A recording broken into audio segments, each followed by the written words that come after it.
Liftoff will start in T-minus 10 seconds.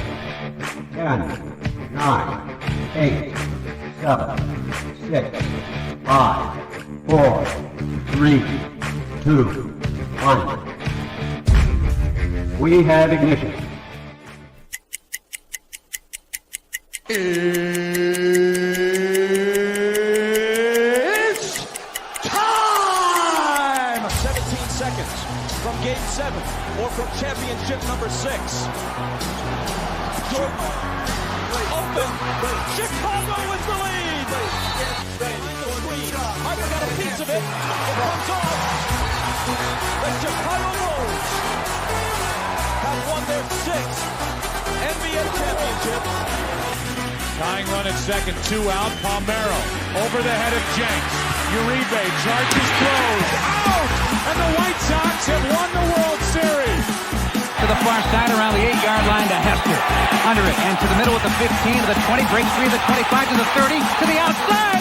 40, midfield, 40, 30 to the coast, 20, 15, Hester 5. Oh! Touchdown!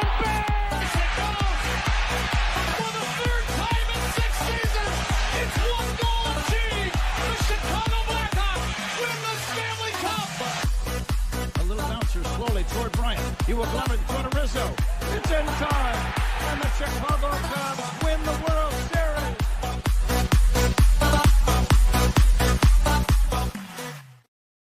What up, what up, what up? Welcome to Shawn and Maya in the morning on this TGI Mickey Ficky Friday. It's the weekend, baby. And I'm your boy, the SuperBack, Shawn Sierra. Thanks for tuning in. If you're watching us on Facebook Live, well, then I guess you found us on Facebook. And if you're not following us on Facebook, what? Come on, go to Facebook, type in SportsZone Chicago, click the like button, and now you're following SportsZone Chicago. Simple. But wait, there's more.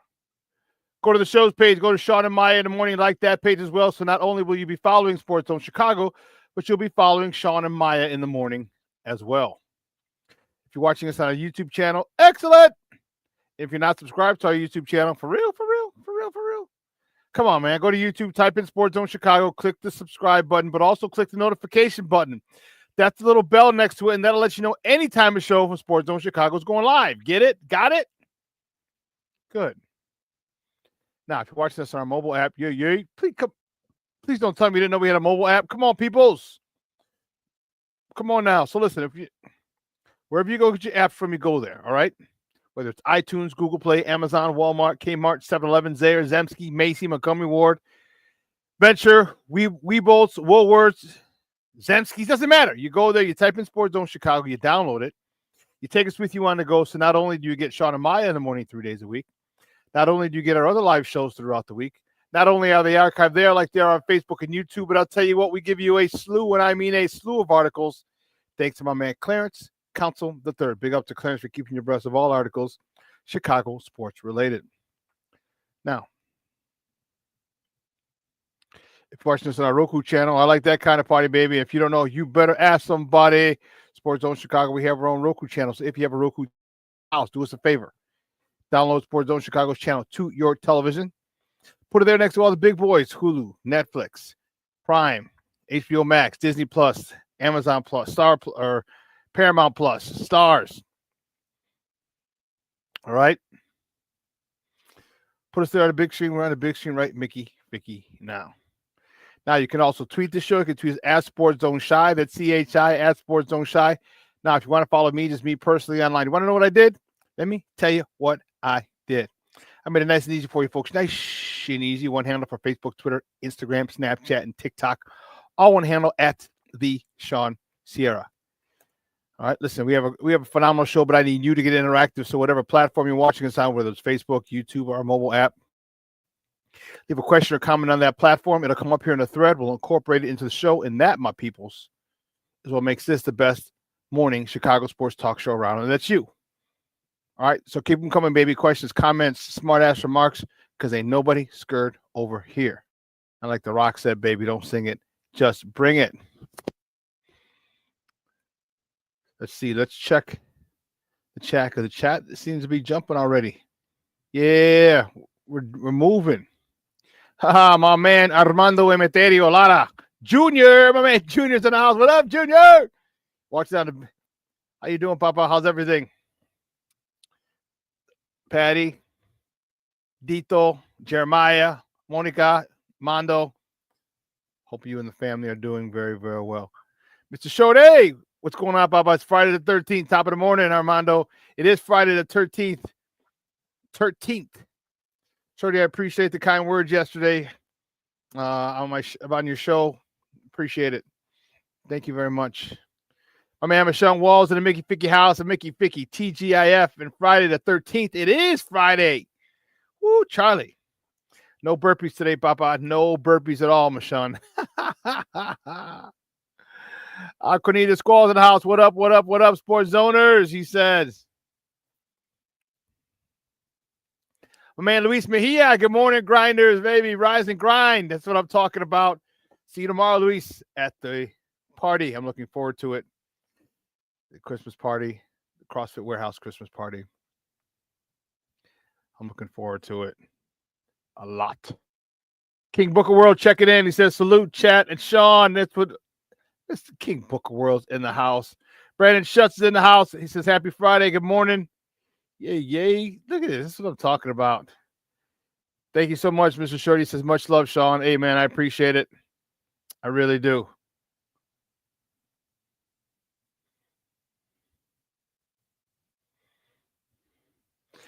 Brandon says, I'm Ben or I'm born on Friday the 13th. I don't know not sure.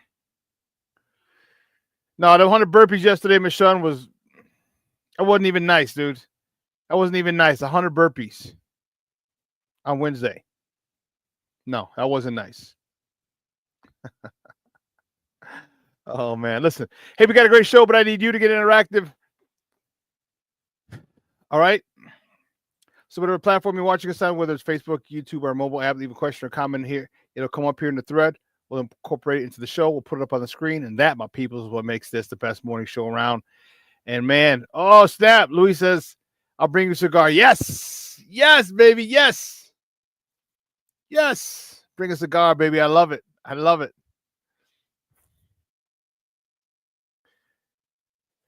So, excellent show. 10 o'clock, my man, Vik Chokshi.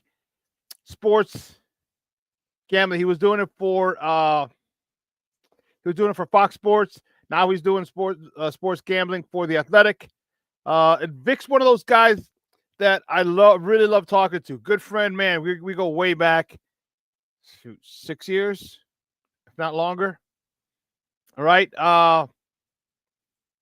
And we talk all sports. That's the great part about it. He's not captured and he's not compartmentalized into one particular sport. All right, he's good. He can talk all sports, which is great. So we're going to talk mostly Bears with him. We're going to talk a lot. We're going to talk a little basketball, a little baseball with him. So we got a lot to talk with my man, Vik Chokshi, and I'm excited, man. Good to see him. It's been a while. He's been all over the world, India. He's Indian, so he goes back to, I'm sure, to see family and friends over there, and around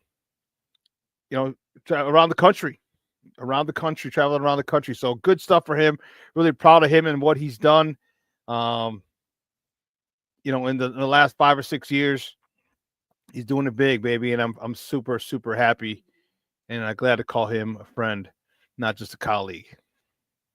The Pontificators podcast. Good morning, Papa. I appreciate it.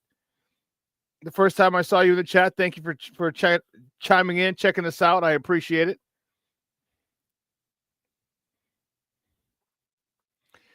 it. Junior says, how bad are the Bears? The 49ers could only score 6 points last night. I know, last night. I told you they checked out. They're done. Players are done. If given the opportunity, I would bet on most players, not all.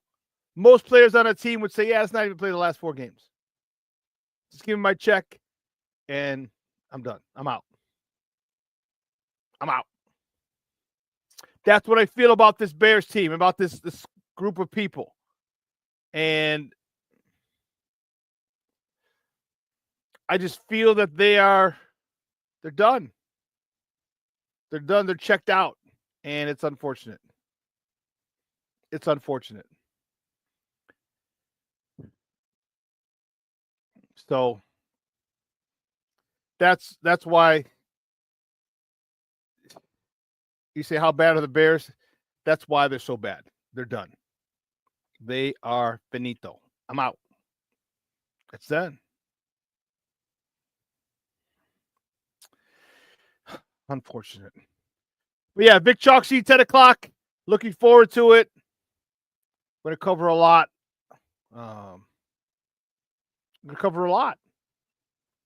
Mr. Shorty, stick a fork in them. Stick a fork in them, they're done.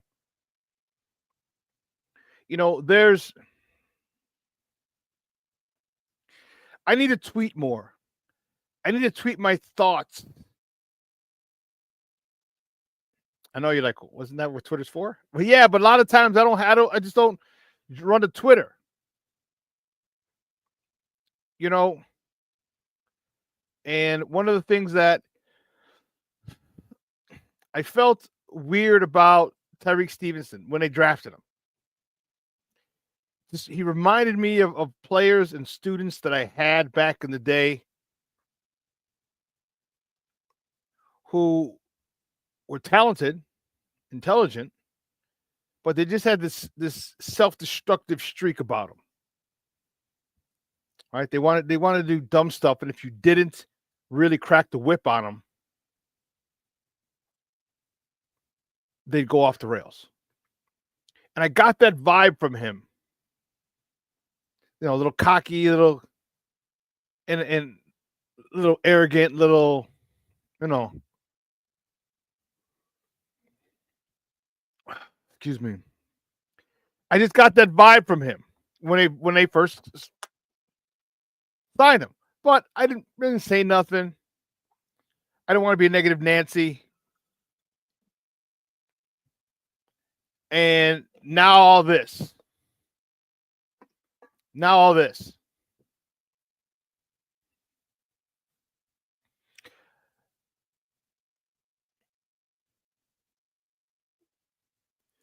Junior says, I thought they gave up and were done for the season when they landed face first against the Cardinals. Yeah, well, that was right after Washington.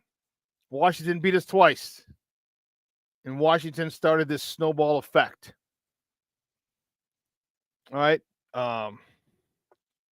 In today's Sun Times, was it Mark Potash? Let me double check. Yes, Mark Potash wrote an article on Tyreek Stevenson. He's saying Stevenson won't let one play define him. In the article, Stevenson says, quote, it's going to be what it is for the rest of my life. It was a play that I was trying to help my team win, but I feel like what I did before the play is overshadowing the fact that I tried to slap the ball down and send my team home with a victory. It's literally a lesson learned, a life-changing event. All I can do is move forward, unquote. Okay, I can go with you on that one for about a half a step. Like, don't sit there and say you're trying to slap the ball down and send my team home with a victory. That wasn't your job. That was not your job. So if you were doing your job and you messed up, okay, I get it. It happens. None of us are perfect. But you weren't even doing your job. Because as the play started, you're over there jawing with the fans. So don't look me in the eye, piss on my shoes, and tell me it's raining. It's not going to fly.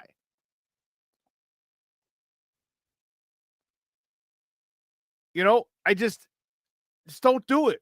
That play literally. And I know other people argue with me, and that's cool. But that play alone started all this. What's causing all this? To borrow a phrase from Slick Rick. Guess what's causing all this? That play. That play.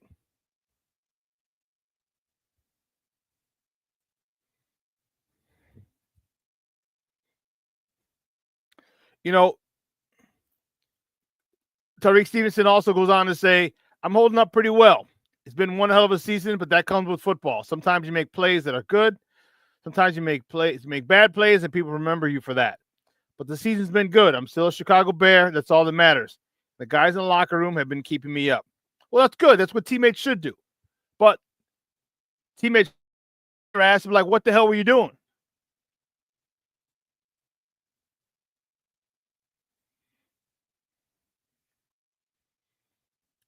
You know, he's in a weird spot because he's lost confidence.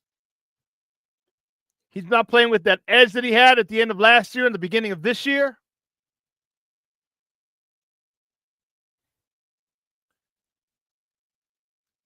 And you can see it. Yes, Brandon, I'm drinking tea right now. James, what's up, Papa? How are you?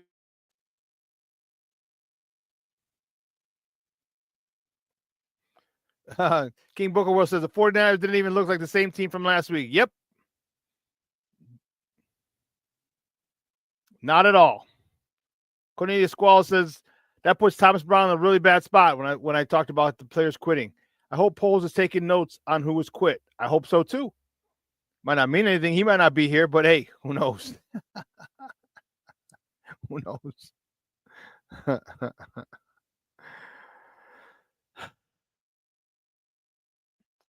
Luis, I agree with you. Luis says the Bears need a tough coach. All business. You don't get in line, you're out.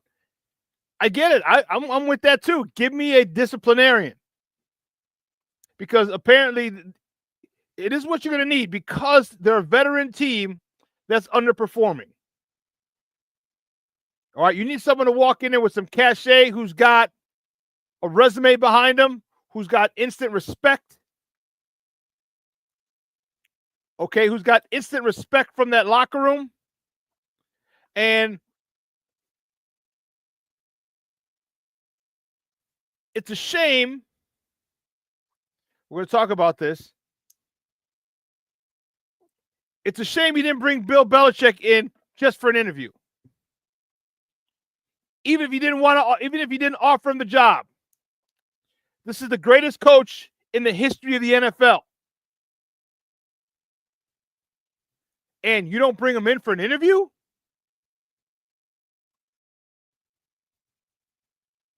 You don't bring him in for an interview? The greatest coach in the history of the NFL. 6 Super Bowls. In 20 years. He's free. And you don't go and bring him in. You know why?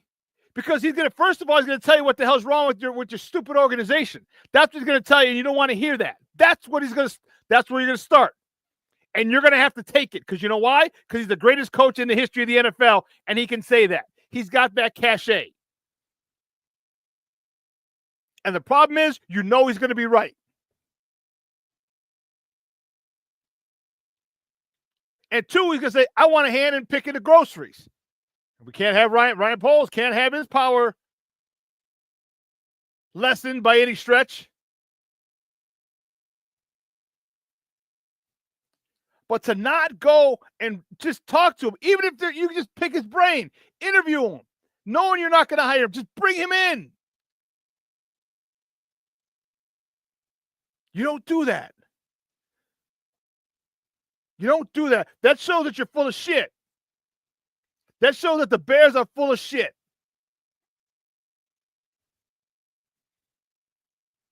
Bears don't want to win. You don't want to win. You got the greatest coach in the history of the game out there that you can talk to. But you don't want to hear what he's got to say. To borrow words of Colonel Jessup, you can't handle the truth. Because he's going to tell him the offensive line sucks, the defensive line sucks.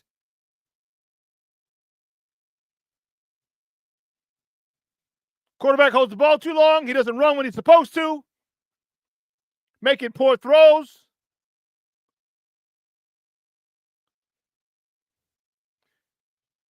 Shorty, you're right. He knows more football than them. You're damn right he knows more football than them. They don't know shit about football. That's why they didn't bring him in. They were embarrassed. They were embarrassed. Well, you know what? You know why you're embarrassed? Because you keep doing stupid, embarrassing shit. You keep doing dumb shit. Not aligning the head coach and the quarterback. Come on now. Same thing. 3 quarterbacks in a row. Same thing. Caleb, Justin, Mitch. Same thing.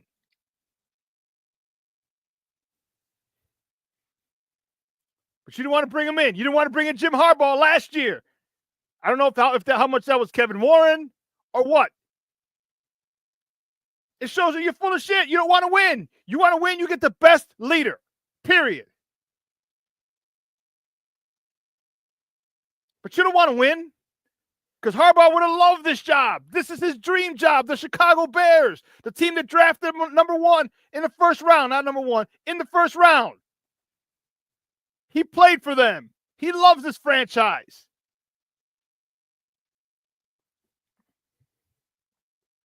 And you don't bring him in? Pose, oh, no, we didn't have a conversation with him. He's the head coach of Michigan. You should have had a conversation with him.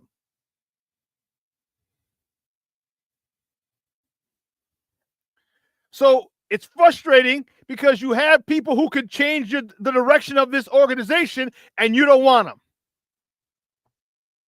Really? Really? So when the Bears tell you that they want to win, I suggest you push back hard. Say you're lying because Harbaugh was available. Belichick was out there to talk to. You just bring him in. Like the stupid White Sox didn't want Ozzie, didn't want Bruce Bochy. What did Bruce Bochy do 2 years later? Won a World Series. That's it. That's it. Nothing more. Nothing crazy. You don't bring in Bruce Bochy. You don't bring in Joe Girardi. You don't bring in Joe Madden. All these are World Series winning managers, and the White Sox didn't bring any of them in.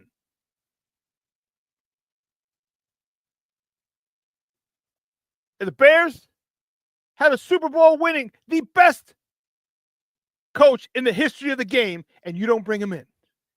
I thought you were serious about winning champion, taking the North and never giving it back. Well, we know that's a crock of shit. Because the pretty boy got to be the most important person for the organization, the general manager. Well, guess what? You got your ass spanked. You got put in your place. Stay in a child's place is what Kevin Warren said to you in that interview. Looked like somebody just killed your dog.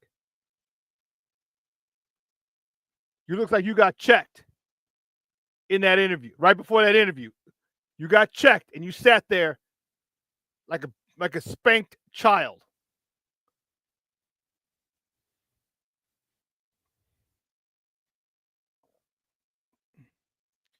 Plankster's in the house. Good morning, Papa. How are you? Plank checking in. Appreciate you, baby.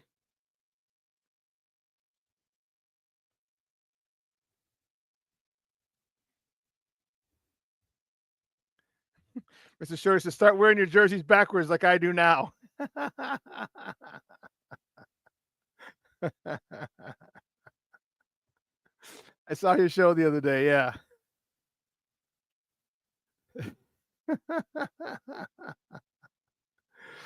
So this is prevalent and this is sad. So don't believe them. Let's hold their feet to the fire. Don't believe them when they say they want to win. Don't believe them when they say, oh, we want to get back to the top. We want to take the North and never give it back. No, you don't. You're full of shit. You want the big paychecks is what you want. How can so many people who don't know football see things that will make this organization better, and you, that clown show you have up there, can't see the same things. Can't see you need offense build within the offensive line outward. Can't see that. That's a crazy idea. Draft a whole bunch of first-round offensive linemen. It'll take a couple years. But you'll have a stud offense at that particular point. Can't believe, man, too bad the guy picking selecting the draft picks isn't an offensive lineman. Oh, shit, he is. You can't write this. You can't make this stuff up. A former offensive lineman doesn't draft offensive linemen?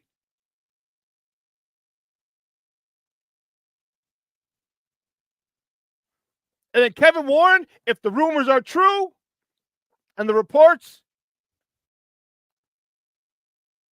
he didn't want Harbaugh because of the whole thing. Last year, they had issues and he was with the Big Ten when Warren was the Big Ten commissioner. Come on, man. You know what kind of coach he is. He took the Niners to the Super Bowl. He wins the national championship. He comes back. He wants the job, and you don't even bring him in for an interview.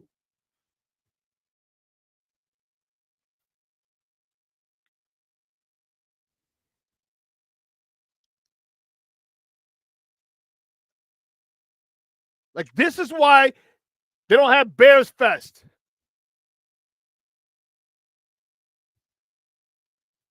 This is why you don't have Bears Fest, the Bears Convention. Because you know what? These Bears fans are going to ask some really, really tough, pointed questions.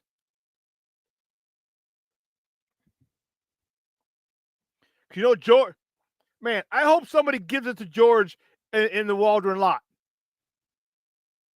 If I give it to him, I say, hey, why did you not bring in Harbaugh? Is it true you vetoed firing Eberflus in the offseason? He's there taking people the hard-working money's food. Ask him. Is it true you didn't want to fire Matt Eberflus? Is that true? Are those reports true, sir? As you take my hard-earned money, Mr. Billionaire?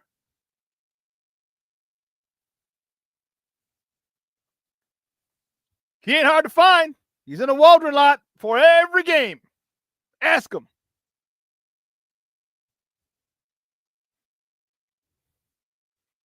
Listen, I got to take a quick break. On the other side of the break, we are going to get to the top of the morning topics. I promise you.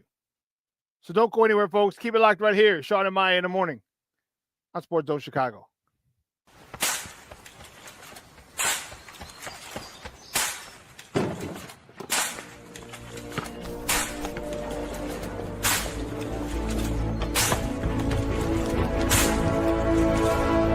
Move it!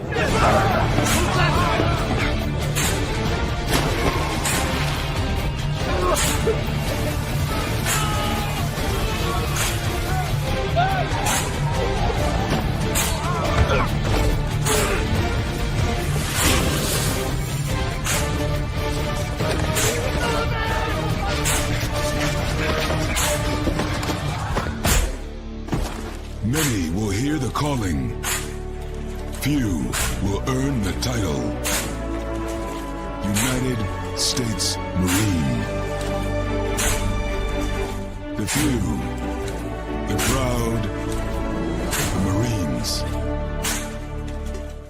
Hey, it's your boy, the SuperBack, Shawn Sierra, and be sure to follow SportsZone Chicago on all social media platforms, on Facebook, Instagram, and our Roku channel. You can find us at SportsZone Chicago, and on Twitter, we are at SportsZone Shy. Also, be sure to download our mobile app so you can take SportsZone Chicago with you on the go.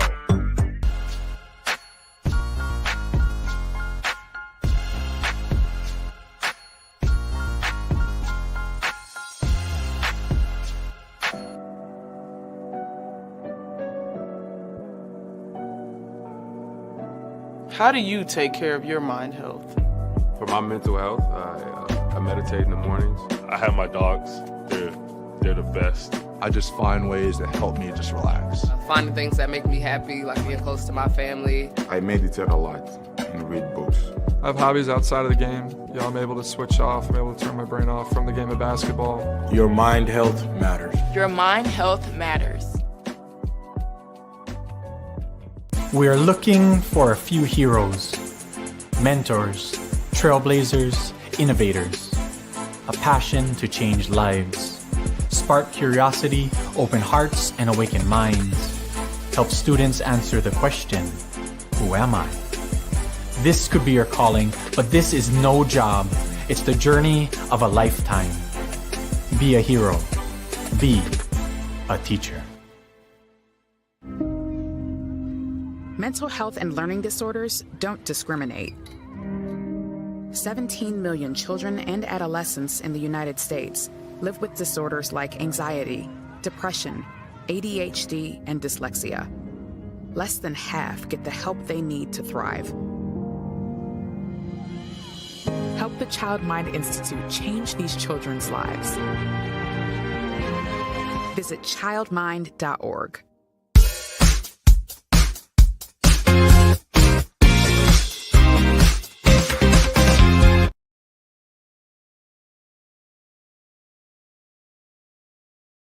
Fighting for it, gets it to the line, not out. Then an errant pass off Palmieri's stick, and the Islanders can't get it out either. They score!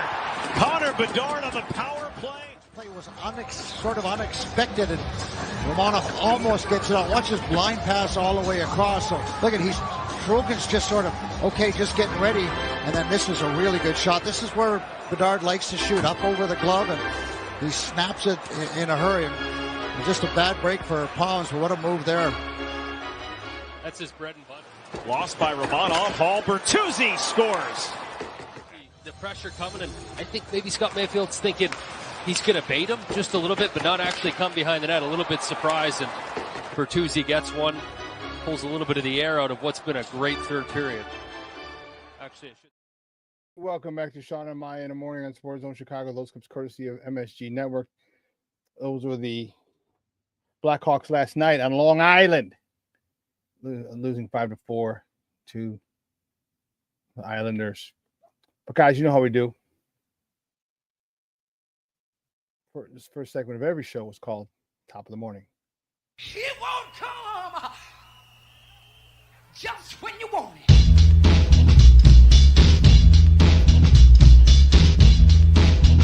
Top of the morning to you. Top of the morning to you. Top of the morning to you. The first top of the morning topic, which way do we go? Which way do we go? Which way do we go? Speaking of the Blackhawks fall to the Islanders, as I was mentioning. 5-4, tough one yesterday on Long Island. Yeah. Soderblom, where are you at? Here we go.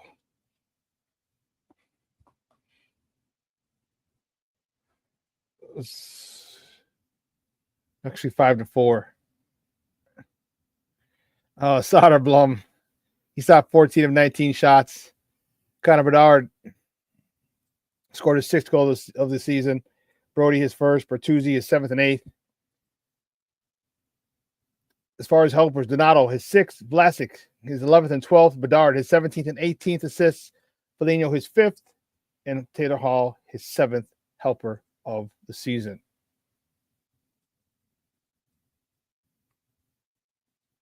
The Blackhawks play in New Jersey tomorrow afternoon. Puck drop is at high noon Central. You can catch that game on Chicago Sports Network or listen to it on their flagship station, 7:20 a.m. You know, it's frustrating for Hawks fans right now because, you know, you have this young superstar in the making, Connor Bedard, and you got to put things around him. Right? Your head coach just got fired, all right, due to the poor effort and results that they're getting. And you just can't have it around. You've got to get better. You've got to have better results. You've got to develop this youngster. This kid is a generational talent. All right. And it's funny, hockey, they don't seem to throw that term around All right, like all the other sports. All right, they don't seem to throw that term around. All right, everybody's not generational. And, you know, when they do label someone as generational every 4 or 5 years, that player usually goes on to live up to the hype. All right, we're talking Austin Matthews with the Maple Leafs, Conor McGregor from the Edmonton Oilers. Okay. These are some of the guys that were called generational. Every 4 or 5 years, there's a big gap in between those guys, 3 to 5 years. And, you know, we got one. We got the next one. And to me, that is important. And to have the results that they're having,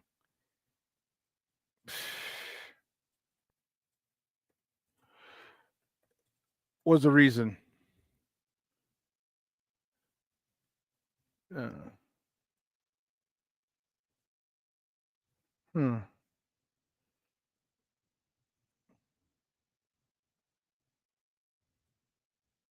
Coach says, yeah, I missed something. So, unfortunately for the head coach, he had to go. You got to go. You gone. But you got to win. It's a results-based business. But moving on to the next topic, the morning topic, the Bulls. The Bulls host the Charlotte Hornets tonight at the United Center. Tip-off is at 7 o'clock. You can catch that game on Chicago Sports Network or listen to it on their flagship station, ESPN 1000. That's 1000 AM. If you saw the thumbnail, you saw Patrick Williams should return tonight. I'm excited. You know, I like Patrick Williams. He's starting to mature. It took him 4 or 5 years, but hey. No. Mr. Shorty says, I literally forgot this was a House of Pain song I heard on a road trip.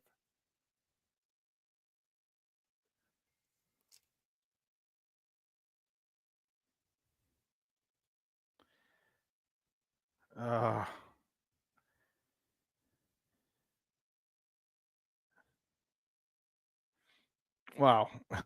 Fix. Crazy. We do. Oh, goodness.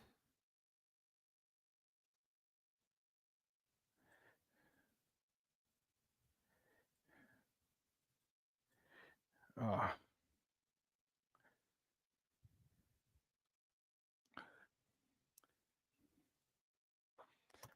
Always something, always something, always something. Lord have mercy.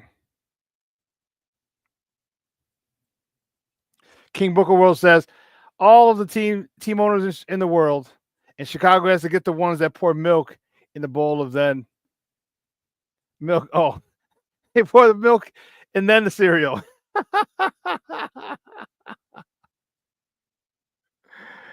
Oh, that's crazy. That's funny. That's funny. But keeping it moving. Next after morning topic, the Bears.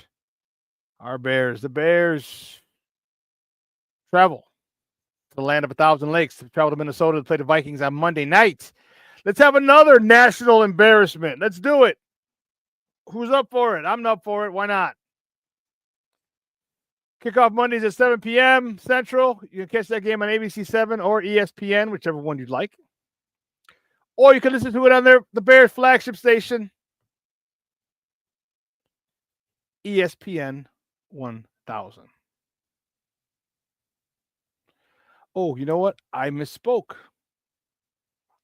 The Bulls-Hornets game is not the broadcast is not, the radio is not 1000 AM. It is 670 AM. My mistake. I gave you some misinformation. The Bulls game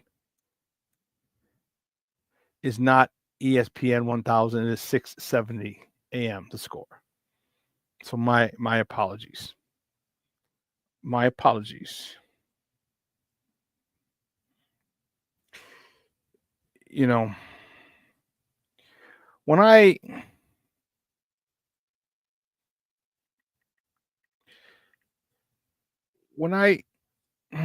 how do I put this?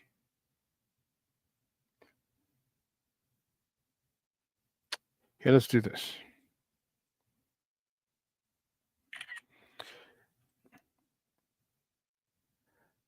I am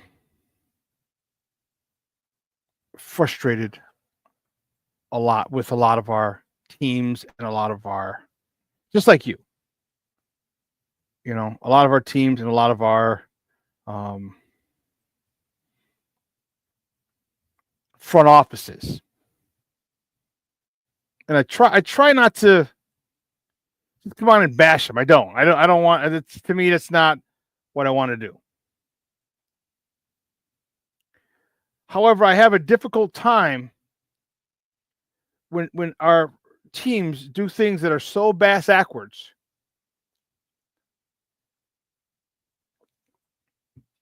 You sit there and wonder, like, how do you get these jobs?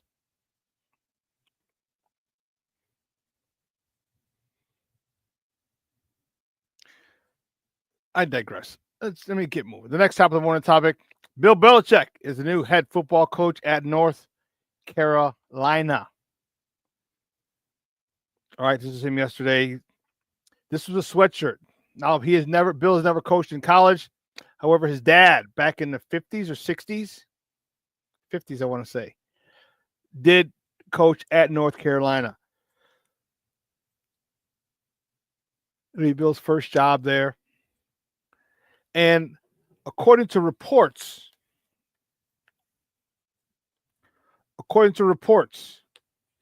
all right, Patrick Finney wrote in the Sun-Times today. And he said an ESPN story that detailed Belichick's thinking that taking the job in North Carolina, figured the Bears would figured the Bears had no interest. Well, he was right, because the Bears don't want to win. He's right. And apparently this was the job he wanted.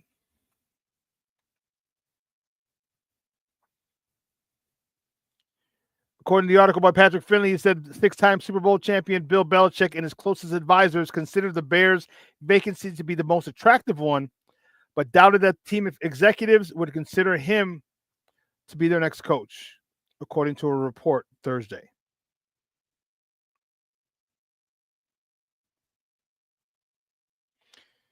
So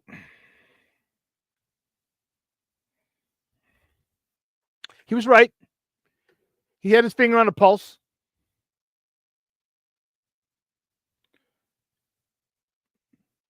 King Booker will say he needs to be close to his girlfriend. Yep. Joseph Archer checking in. Good morning, Papa. Thank you for tuning in. I appreciate it. Mr. Shorty says, "You're breaking my heart, Shawn." Hey, I'm just talking about what they're writing. These are our Bears. Bill Belichick knew that the Bears would not get him a job. He's got people all over the place. You're the best head football coach in the history of the National Football League. I think you got a couple connections throughout the league.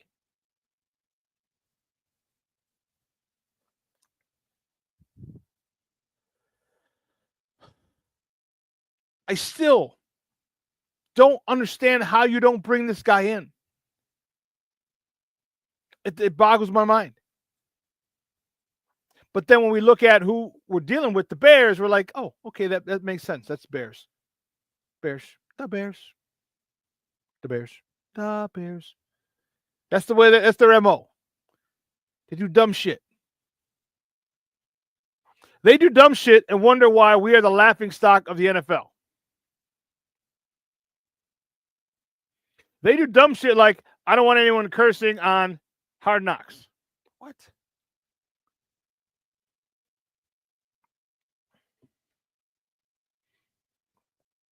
They do dumb shit like not lining up their quarterback and their head coach. They do dumb shit like having a third consecutive quarterback, first-round quarterback, having 2 different play callers or more in his first 2 seasons with the team.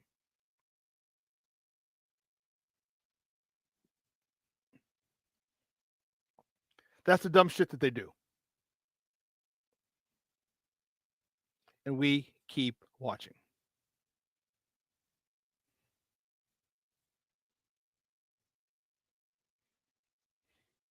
Shorty, this is funny. So what does that show Caleb? Incompetence. I'd bet my left nut that he demands a trade in the next 2 years. Well, he can't. I mean, he could demand a trade, but he's under contract, and the Bears can have him for 4 more years, actually. They'll pick up his 5th-year contract. So he's got 4 more years left here. But I haven't heard that since Coach Schaller, my grammar school football coach. That was his saying. You blocking like my left nut. We're grammar school kids. Oh, man. That's funny. That's funny. Yeah, that's what it shows him. Incompetence. It shows us any and every reservation that he had about being drafted by the Bears is coming to light. It's coming to fruition.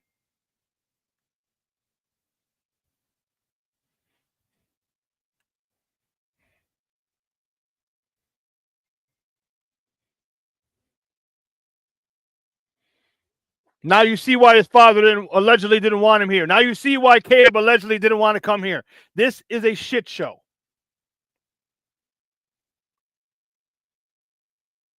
You look at organizations like the Patriots, like the Pittsburgh Steelers.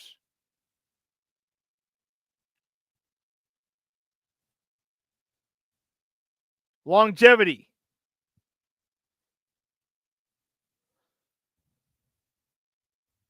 You know, they're in place. It's not a clown show. They have competent people doing important jobs. We can't seem to find competent people. And then wonder why this is a clown show. King Booker World, you couldn't have put it any better. King Booker World says, I'm not even a Belichick fan, but I know if you have a chance to get him, at least meet the guy. At least.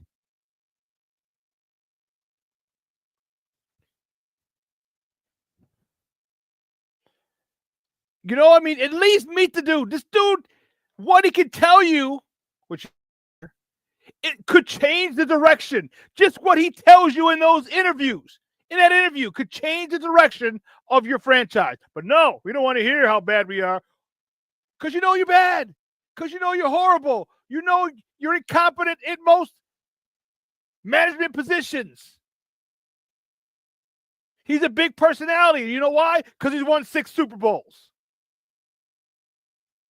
I would think my shit didn't stink either if I won 6 Super Bowls. Call me crazy.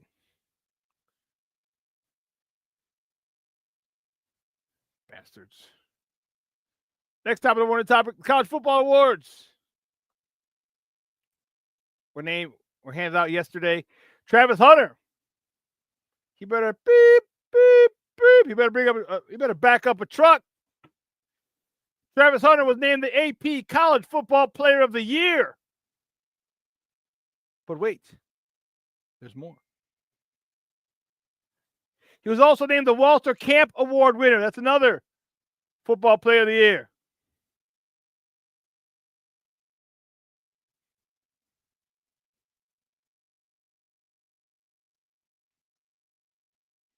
But wait, there's more.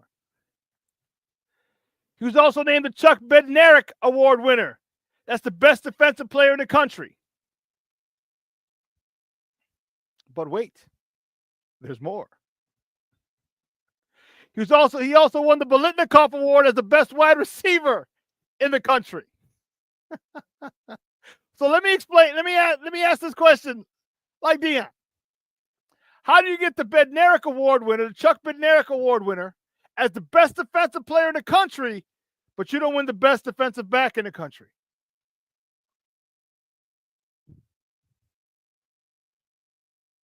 How does that work? You're not nominated for the defensive back of the year.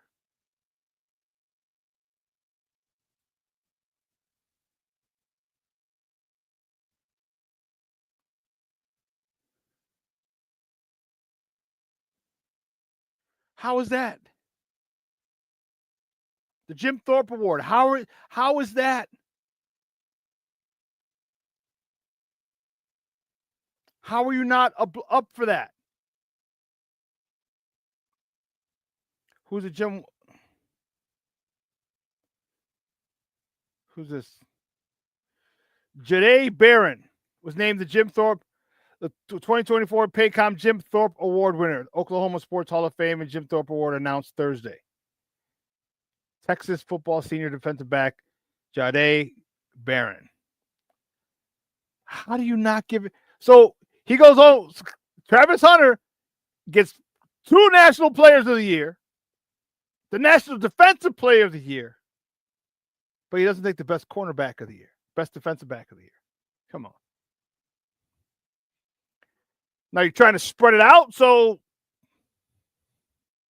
he doesn't take all the awards? Okay, maybe. But man, he doesn't get 2 National Players of the Year, the AP and the Walter Camp, and the defensive, and not. I don't understand how that happens.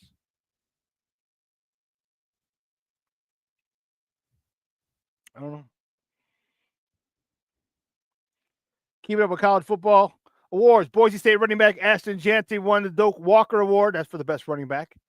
Miami quarterback Cam Ward won the Davey O'Brien National Quarterback Award. That's for the quarterback.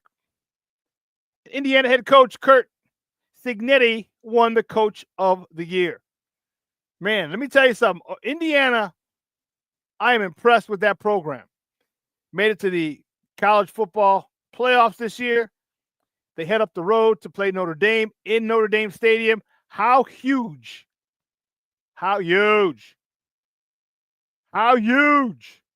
would it be if they upset Notre Dame at home? How huge would that be?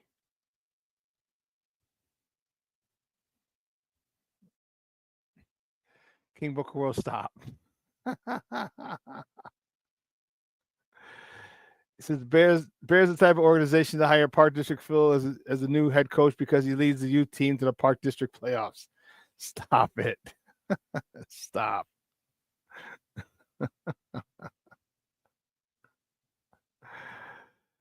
Oh my goodness. Well, the playoffs start today. Playoffs start today, and I'm fired up about it.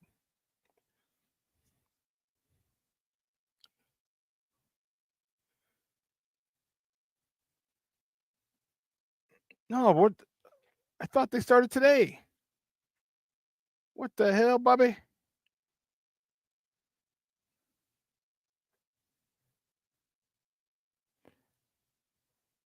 I thought that was it next week. And maybe it's next week. All right. I thought they started today. I stand corrected. But that's going to be one hell of a matchup. Indiana at Notre Dame. We'll see. Listen, here's what we're going to do. We're going to take a quick break, and on the other side of this break, we're going to welcome my man, Vik Chokshi. We have a lot to talk. He's coming. I hope he can do it. He just got back from the dentist. Hope he's not all Novocained up. He might be drooling as we talk. It happens. He's a pro, though. He's a pro. Listen, so don't go anywhere, folks. My man Vik Chokshi on the other side of the break. Keep it locked right here. Shawn and Maya in the morning on SportsZone Chicago. Hey, it's your boy, the SuperBack, Shawn Sierra, and be sure to follow SportsZone Chicago on all social media platforms, on Facebook, Instagram, and our Roku channel. You can find us at SportsZone Chicago, and on Twitter, we are at SportsZone Shy. Also, be sure to download our mobile app so you can take SportsZone Chicago with you on the go. Time out. How are you feeling right now? Happy? Excited? Angry? Overwhelmed? One of the best things you can do for your mind health is to name what you're feeling. It can sharpen your awareness and help you talk about your feelings with someone you trust. Here are 3 questions to ask yourself. Where are your thoughts right now? In the past, the present, the future? Do you notice any sensations in your body? Is your heart beating fast? Is there a flutter in your stomach? Or are you fully relaxed? What do you need right now? Time with others? Time to yourself? Remember, there's power in this awareness. So find ways to identify what you're feeling today.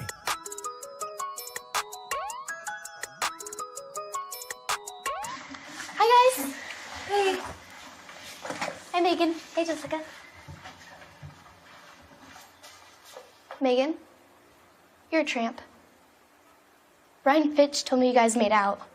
Everybody knows. He said your breath smells like garbage.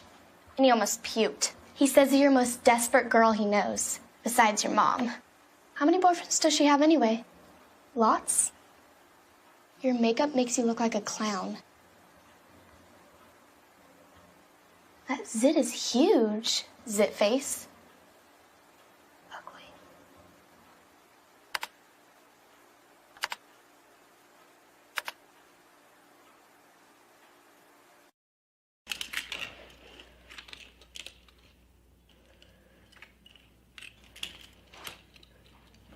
Hey, bud, what you doing? I'm playing with cars. Cars? Can you show me what a car does? Whoa, whoa, whoa, whoa, whoa. Hold on a second. First of all, this is a school zone. So you need to put down your cell phone, stop texting, and let's get to driving. Now you're coming up to a stop sign, right? You need to slow down and stop before you hit that Y line. I want you to look left, right, left. You don't want to get hit by a car going on your left, and to your right to make sure you don't get sideswiped by a guy coming from your right. You're coming, and you see a crosswalk. You better slow your horses down, because the #1 rule of driving is always yield to pedestrians. Now stop, pull over, and you are done driving. Gosh, what do they teach you kids in school nowadays?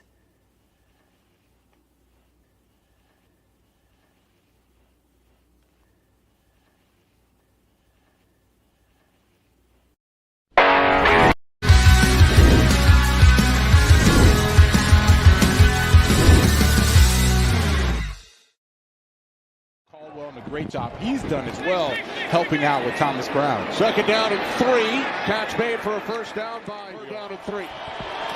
There's Swift. They keep it on the ground. And Swift picks up a first down. Third down and 2. Williams complete.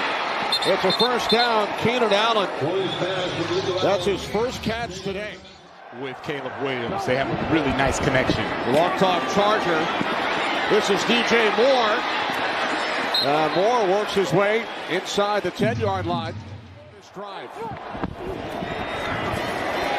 There's Swift. DeAndre Swift picks up a Rams first down. 3rd and goal. Williams throws, corner of the end zone. It is caught for a touchdown by Roma Dunze. Welcome back to Shawn and Maya in the morning on SportsZone Chicago. Those comes courtesy of Fox. Man, that was a beautiful toe tap by our mans.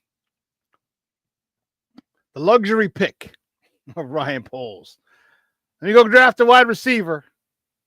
I know we need help on the offensive line, but let me get a wide receiver. Let me build a great 7-on-7 team. And I like Rome. I do. I really like Rome. And he's starting to come of age. I like him. But I also like my quarterback standing up and not having to run all the God blessed time. I like that too. But I digress. My next guest, I'm fired up, man. Fired up to have this dude on. It's been a long time. Should have left dude. without a doubt beat the step 2. He's a good friend of the program. As I said, man, he's been rocking with your boy for years. For years.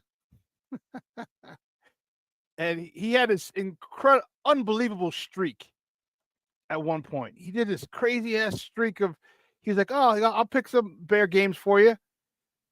Dude went like 11-3 or some crazy shit like that. Like, whoa, I wish I gambled. I wish I gambled. But then he went on to do the great stuff of BetQL, Fox Sports, and now he's with The Athletic. Man, let's welcome in. And you can find him on Twitter at DocSquad33. Guys, let's welcome back to Shawn and Maya. My man's in there, Vik Chokshi. Vik, what's up, buddy? How are you?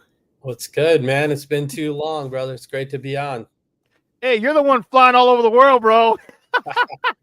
India this time, California, Texas, Florida. It's been a journey, man. But I always give credit to you, man, because there was a time when I wanted to quit working in the space, and I see you probably don't even remember this, and not to get too off tangent, but I had texted you and I said, like, I'm having some doubts, and you gave me some great words of encouragement, man. So I'll always have love for you, brother. Dude, I appreciate it, man. I appreciate it. Well, I knew it, man. I knew just the way our conversations went. I'm like, no, there's a spot for you in this, and we didn't even know how big it was going to get. I mean, it's so much bigger now than when we first started talking. When you first came on the show 5-6 years ago, something like that, like the sports talk space and everything. And now sports gambling's legal. I mean, it's so much bigger, and you've carved out a hell of a niche for yourself, man. I mean, going from BetQL to Fox to, now The Athletic. Dude, it literally opened up. It's right in your wheelhouse, man. That's awesome. You took it and ran with it. So there are opportunities for everyone. Everyone doesn't always take it with it, and I'm happy for you. You know, even if that means I don't get to talk to you as much, I'm still happy from afar. Thank you, brother. Appreciate it, man. This picture of Patrick Williams in the background is already getting me fired up, man. So he's back, baby. He's back. I know. Let's jump into it, man. It's always fun talking to you. Well, let's talk Patrick Williams, and then we'll finish up with some Bears. So Patrick Williams, dude, it's only like his 5th year. It seems like he's been in the league but 5 years is a long time. Yeah. But the dude might be like 24. He don't even think he's 25 years old. That's how crazy it is. Yeah. This dude, he probably has only had like 1 or 2 full seasons of like basketball because of all the injuries and COVID and all the stuff. He's 23, which is like crazy to think about. He's 23 right now. Jesus Christ. Dude, that's insane. I know. He's been around the block, and he seems like a veteran, but the kid's 23, and I feel like he's legitimately played like 1 season of ball. And he's not even in his prime yet. We're talking 25 or 26 is going to hit his prime. Man, this kid, if this kid can really, and I think, let me tell you something. One of the things that I think is making him play well is Matas Buzelis. That son of a bitch. He plays with an edge. He has an attitude. He ain't trying to finger roll shit. He's dunking on your head. He's going to the hole. He's hitting a dagger 3 when an opposing team can't afford a dagger 3. His mindset, I think, is what's really pushing Patrick Williams. And I hope it does, because Patrick Williams is really, really talented. Talk to me about how much you think he's looking over his shoulder like, man, this kid ain't no joke. I think you bring up a great point, and I think Bulls fans and even the Bulls front office almost wish that Patrick Williams had the kid's motor, because it's like this guy's a physical specimen. He's got a huge ceiling, but there's just nights where he looks like he's not trying.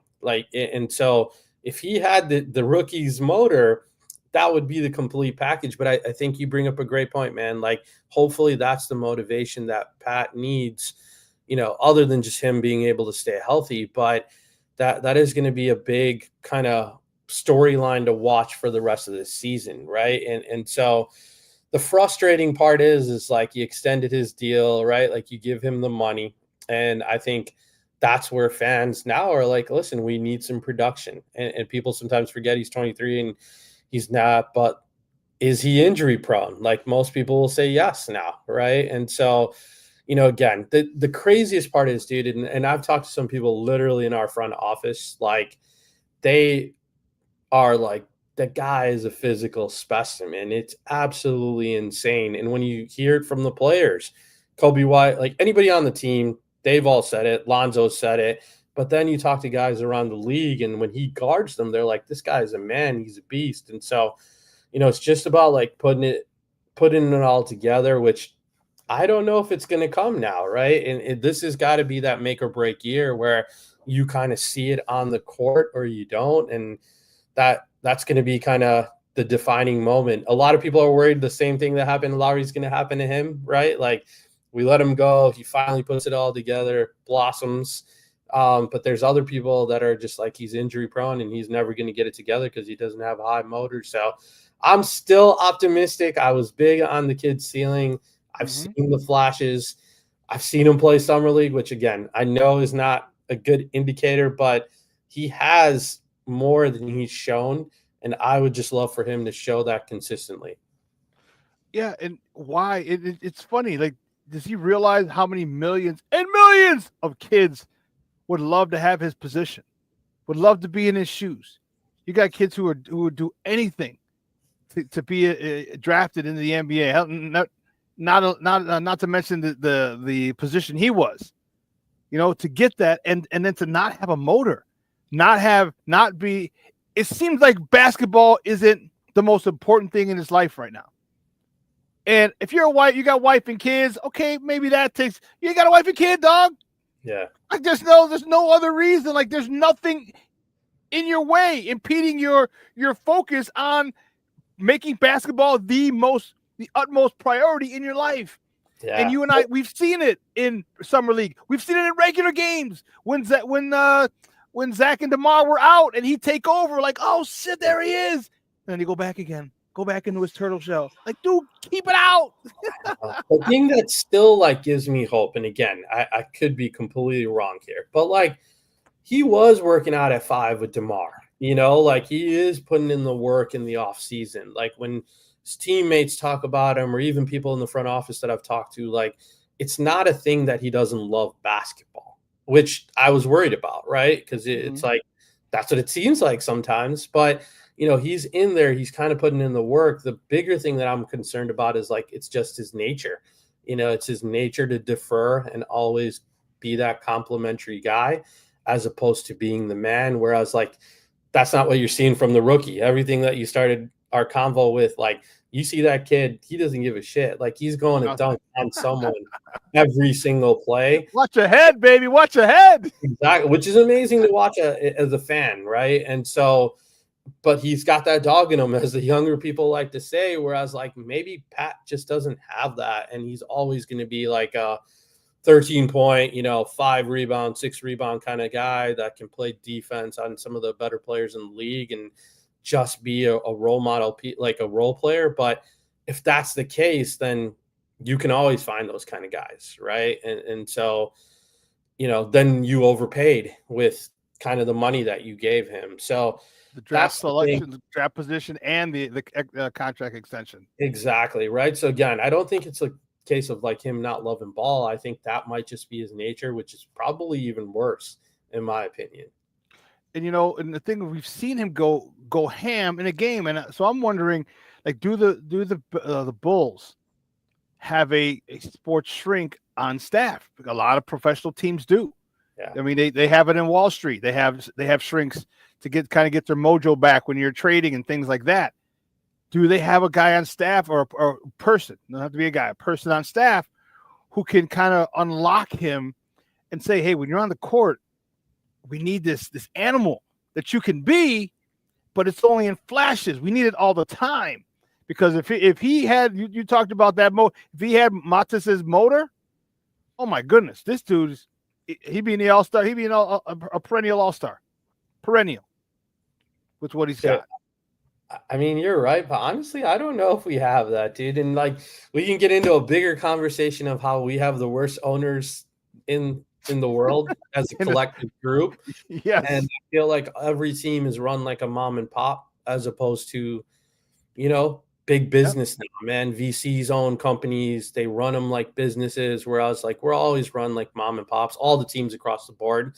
And you see it. You see it with the Cubs. You see it with the Bulls. You see it with the Bears, unfortunately. So, I don't know if they have that on staff or if they're actually willing to go like get someone like that. Whereas, you see some of the better teams like the Warriors that are run like a true business because they're backed by VC money, or you see the Mets and the owner of the Mets. I don't know if you saw that comment, and like that comment to me just like really tugged at me because he said it was a civic duty and it would bring joy to millions of people fans.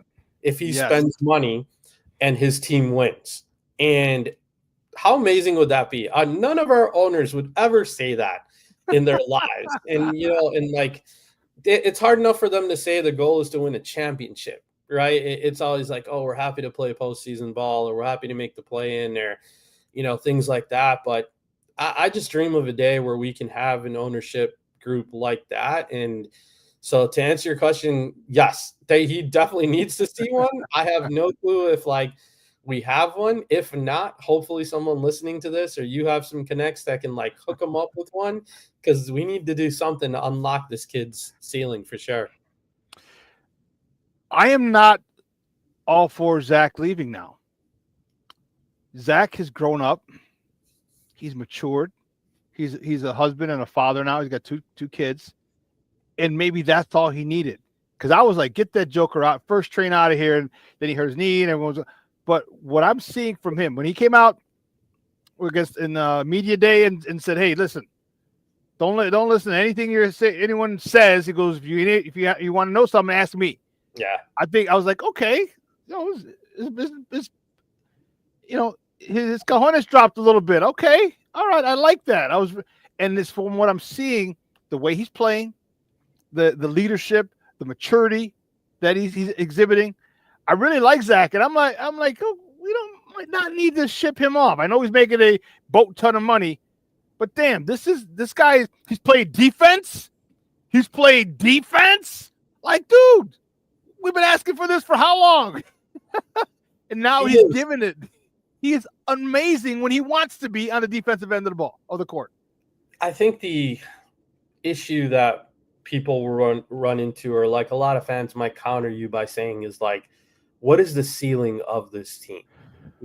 And there are 2 back-to-back amazing NBA drafts coming up where there's some real guys that can like change a franchise almost, right? And so to me, it's just pick a direction. That's always been my like frustration the last couple of years. Like, don't just play for the play-in. Like, when we lost our pick to the Magic, that crushed me. Because it was like very simple. You knew that season with Lonzo out, we weren't going to go anywhere. And for us to like not just kind of make some moves at the deadline to be a little bit worse, to be able to get a top 10 pick that can then improve your team, that crushed me. And that's the back and forth that I go back with my buddies, or just even with you right now. It's like, I love Zach. I've always loved Zach. I appreciate him. But the construct of our team and the way that he plays and his ceiling, like, is he the number one guy on the team that can win you a championship? If the answer is no, how are you going to get those guys? And it's got to be either by trade, free agency, which no one has ever signed here, and or the NBA draft. That's the 2 times we've ever been good in our lifetimes. Me and you are around the same age, with Jordan and Derrick Rose, because we got those guys in the NBA draft. And that's where I go back to with these 2 drafts that are coming up. It's like there's 5 legitimately really game changers, in my opinion, back-to-back years that are coming up. And so you got one really good young kid on the squad right now. If you deal Zach and you deal Vooch to some teams that can use the help, you should be able to get into that top 5, get a kid that's a difference maker next year. You'll have a lot more money. They'll be super young, so you'll probably be back in that lottery again the year after. And now you got some really good young pieces, a boatload of money. And if those kids hit their ceilings, you have hopefully a team that can actually contend for the title. And so yeah, I mean, it's a tough call, man, but I just would love the organization to pick a direction and roll with it. And if they're sticking with these guys, then like, let's go get some veterans or get some guys and make some moves to be able to like bolster the squad to be able to make a real run and not just like make the play-in, win one game. Jerry gets his $1 million from that play-in game, and then they tout that we made the playoffs and we're a contender and we're right there. And so that's the thing that always crushes me. And I feel like we've just been stuck in that mud with AKME since they've been here. And again, it's not there like that Lonzo year, the one that he got hurt where we were number one. And, that was a fun squad to watch. And then everything went to crap because they got injured. But it's their moves that they've made since then that have, been troubling for sure. Guys, we're joined by Vik Chokshi from sports gambling guy over at The Athletic. We're talking Bulls basketball right here on Shawn and Maya in the morning on SportsZone Chicago. Yeah, I really missed that Lonzo Ball team. They were firing on all cylinders, and I get it. They probably weren't going to win the NBA title, but man, at least have a spot in the playoffs, not the play-in. All right, give me a spot in the playoffs. All right, and that's where I want this franchise to go. The Josh Giddey is looking like a nice little a little acquisition. Okay, Lonzo's not the same guy we saw, but I mean, guy missed 2.5 years. But you still see some of the things that he did before, because his mind isn't deteriorating. All right, his knees are just giving out. All right, but his mind isn't. So he's making great passes. He's setting people up. He's hitting a couple threes. All right, so I don't know where, and I hear you with as far as the direction, because I want Vooch needs to go. Even though he's playing defense now, what the hell is that about? True. What the hell is that about? He's playing well. He's playing well this year. Yeah, hitting threes, playing defense, going out and facilitating. I'm like, damn, Vooch, you turn back the clock to Orlando Vooch. But no, I hear you. I think I would like to get rid of Vooch. I wanted to keep Zach just because now if someone gives us a couple picks, cool. Because I think Zach can be can be someone's Robin to someone's Batman. I think he'd be a phenomenal number 2. He'd be an amazing number 3 scorer on a squad. But I don't think he's a dude to lead you to the promised land. He's Robin. He's a second fiddle, and that's okay. That's who he is. You just got to find that role, and if he does, and we can get some of these kids you're talking about, then now we're cooking with gas. But I don't know. I'm not up on the young kids coming out, so that's kind of jaded my opinion or shaded or formed my opinion of wanting to keep Zach. If I have to, I guess I have to look and see who's coming out. And I know the flag kid out of Duke, everyone knows him, but other than that, talk to me about Billy Donovan. How secure do you think his job is with the squad at this point?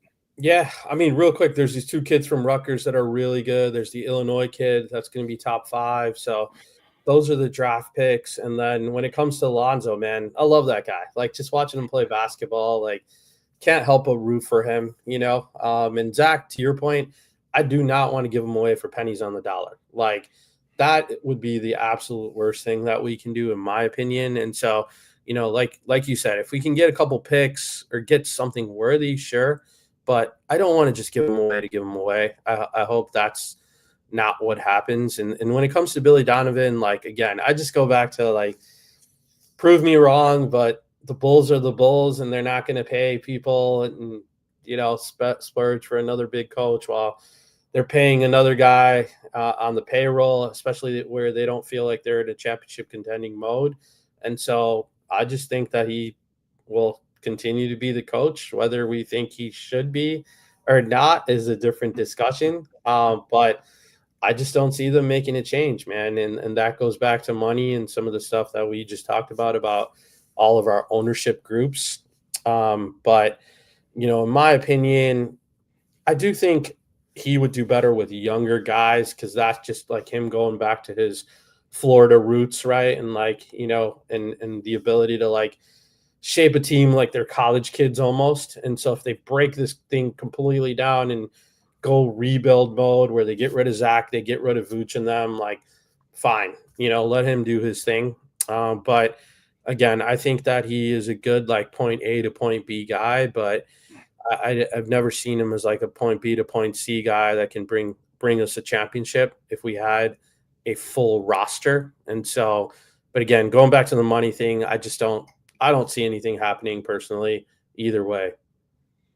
Okay, so he's a developer of the youngster. He's a guy that gets them. He preps them. He gets them ready for the next guy to take him to the top. Yeah, Okay. I mean, I don't even know if he's a developer because like we can look back on seeing, but he's had some success, right? Like at his old job, and so had some success in college. So I think that because these new NBA generation is very different than like what we grew up with, right? And it's like he's still kind of old school, and so he's as old school as Tom Thibodeau, no, but like he's still kind of old school, and so even like some of the insiders I know were telling me like when it comes to the rookie, like he wants him to earn his place, right? And he's kind of said so much in conferences, but like sending him to the G League or making him really earn his playing time. Some of those kind of old school things, which is good, and he's trying to make him tougher mentally. But that's the role that I think he is better at.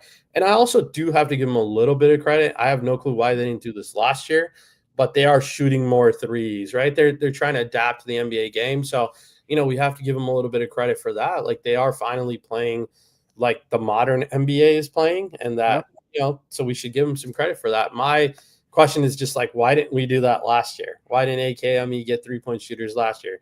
Why didn't Billy Donovan take more 3-pointer shots? Maybe he knew we just didn't have shooters on the roster. But, so I do think those are a couple of positives that we should give them credit for this year. Yeah, one guy who we've seen development from is Kobe White. This kid, I was a fan. I wasn't overly excited about him in the first couple of years. I was like, this dude is a bona fide all-star. All right, he's a bona fide all-star. Talk to me about his game and how you've seen it develop and evolve from when he first got here. Yeah, I mean, I've loved Kobe White ever since the beginning. I just love his story. I love how he plays. He's fun to watch. But what you said is kind of how I think I felt about his game. Like I always thought he was a 6'7" man, off the bench, like Vinny Microwave Johnson, because me and you grew up around the same time. Like, you can come in and light it up a little bit and like just that's about it. But he's evolved, he's grown, he's playing really, really well. I think the passing, it's opening up a little bit. Maybe the game is slowing down. It takes time, right? For people. And like this is also like his 6th season, even though these guys are young, like he's been around for a while, right? And so, I think like we all knew he could shoot threes. He's taking more threes now. He's averaging about 9 threes a game. His 3-point percentage has always been kind of around the same at 37%. I'm just looking at some stats, but I want to see the growth in like assists. And so that you saw last year, which was nice. He finally got to over the 5 assists a game marker. And I want to see a little bit more of that. Or I want to see I just want to see a direction with him too, to take the next step. Like I agree with you. He's grown a lot. He's fun to watch, but like, is he a gunner?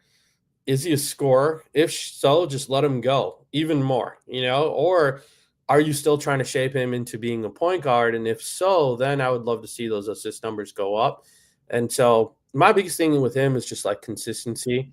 But it's been great to see his evolution. I think he's a great piece to have on the squad. Now, if we had a championship roster, that goes back to my original thinking is like, then I could see him coming off the bench, right? And really being that guy that can come in and then he can go. I still think that's his true nature if we ever build a championship squad, but he's been, one of the bright spots on the team for sure. Cool. Let's switch gears. All right. Let's talk about our boys on the lake. Just got back from San Francisco. How bad of a firestorm is this, in your opinion? I don't know. How many? I've met you a long time ago, and I feel like every year we have the same conversation. It's just so frustrating from a fan's point of view because it feels like when things can't ever get worse, like They say, hold my beer. exactly, right? And it's like, how much suffering do we need to go through? And like, again, I think Ryan Poles has done some really good things, but the thing that really, really upset me this offseason was the fact that we brought Eberflus back. And you know, you had a chance to reset, you had a chance to get aligned, you had a chance to go get your guy. Everything we saw this year nationally with everybody jumping in, we've been seeing for a couple of years now. Yeah. You know, just everything across the board. And so if it's that easy and simple for us to all see it, the ability for him to not only like bring him back, but double down and now jeopardize the pick and the franchise and the future to me is just really, really like upsetting. And that has me down on Ryan Poles for sure. And I think like the Kevin Warren thing with him like trying to step in and help out, like Ryan Poles can be upset, but like there's a reason someone's checking your work now, man. Like, you know, the things that you've done almost make it like that's like us at work, corporate America. It's like you're doing a good job. Your boss is not going to say shit. They're going to let you do your good job because they got 100 firestorms they need to put out all the time. But like you start messing up, people are going to peek under the hood and like see what's going on. And that's what I think the situation is happening now, where like Kevin Warren's like, okay, man, we let you do your thing, but now we're going to be a part of this because they're only going to get one shot at it, right? Like otherwise, you get another coach, you bomb on this, then you've ruined Caleb Williams and you've ruined all his future and everything he brings to the table. So that's the biggest thing that worries me, man. It's like, yes, this is going to be, we say this every year, biggest franchise altering move in history, right? Whether it's a new coach, new player, new quarterback, we're always in the same cycle. But like this year, more than anything, I think because you got the guy at quarterback that you can't get this wrong. And so it's going to be, I just want these 4 games over. I want the kid not to get hurt. And I want to get to this offseason ASAP and just have the ability to like build. And the other big thing, and you played football, you've coached football. This will be my final big like note. I am 45, fat, bald, never played football other than flag football. And I know the way to win in the NFL is to have a good O-line, good D-line, and a good quarterback.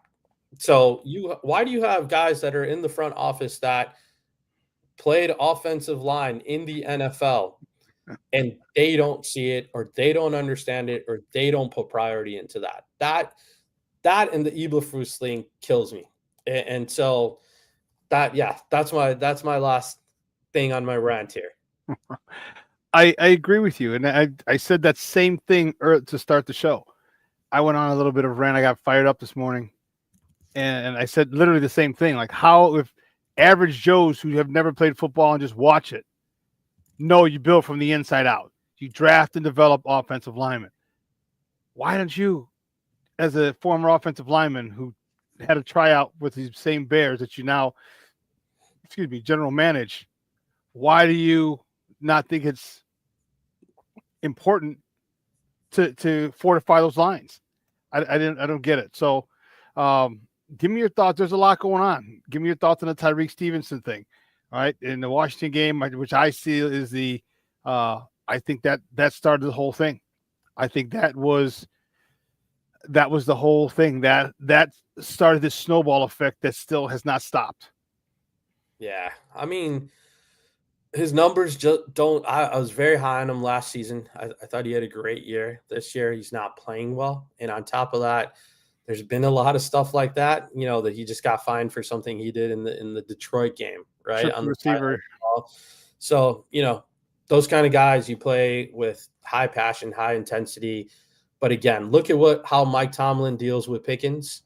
And like, to me, it comes back to coaching leadership. Like, you got to have a head coach. You got to have a CEO. You got to have a guy that can like take highly passionate guys like that and like reel them in and utilize their talents, right? So, you know, it's going to go back to who we hire as a coach, man. And I think like the last parting shot I'll have for you, because I have to jump, is like the coach, and coaching matters. Exactly. But I want to see an offensive guy, and I know we failed with that a couple times, but defensive, you bring in a defensive guy, you get a really good offensive coordinator. If any offensive coordinator in this league has success with Caleb Williams because of the spotlight and the Bears and who we are, one good season with Caleb Williams, that guy will be gone. He'll get plucked, and he will be the next hot thing, the next Ben Johnson, the next, so you'll lose that, and then you never build that continuity. And so I really do think Caleb's the guy. And I really think people in the building love him, from workers to teammates to coaches to the front office people. He's the guy, and you get one shot at this thing when you get a kid like that. And so I would love to see them go for someone offensive minded. Okay. All right. Vic, great stuff, buddy. It was great talking to you. I appreciate the time, man. Glad we can finally connect. Do me a favor, though. Let everybody know where they can find you and your work online. Yeah, for sure, man. And I will be back. This is me and you can do this for hours. One of the greatest joys of my last 10 years since I've joined sports was when, and you probably don't even know this, but when I came to the station and me and you just hosted a show, so much fun, man. That's the dream, and I can talk to you about anything. So thank you for having me on. I'm at DocSquad33 on Twitter. I still call it Twitter, not X. And the Athletic, we have a sports betting page now. So really, we're just trying to pump out some fun, new, creative content. We'd love to have people come check us out. If anybody needs a free view or a free sub or something to check out an article, please holler at me on Twitter. But always fun coming through, man. Hopefully next time I talk to you, hopefully we're in a better place with some of our squads. Man, I hope so, because I'm scared to say, but it can't get any worse for the White Sox. I know it, man. We could have a 20-game improvement and still lose 100 games. That's the sad part. But happy holidays, man, and all the commenters. Thank you guys. I appreciate you, man, and it just makes me happy that you're still going, brother. This is great. I'm happy for you. I love seeing that you're going to games and doing your thing, dude. So keep it up, and I'll talk to you soon. All right, buddy. Happy holidays to you and the fam. All right. See you guys. All righty. Guy, that's Vik Chokshi, sports guy from the Athletic, sports gambling department at the Athletic. And he's one of those dudes, man. He's just a cool cat. I do remember when we were in Oak Lawn, hence the name Oak Lawn Shawn. We were in Oak Lawn, and he came to the studio to do the show, and man, it was awesome. We just sat there, we just talked sports, literally just talked sports, and it was great. It was great, and I'm trying to find where this thing went wrong. Right. But then I'm also trying to find why it went wrong.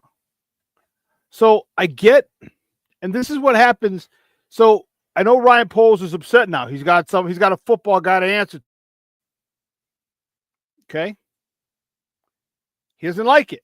Why? Because for the first 2 years, he had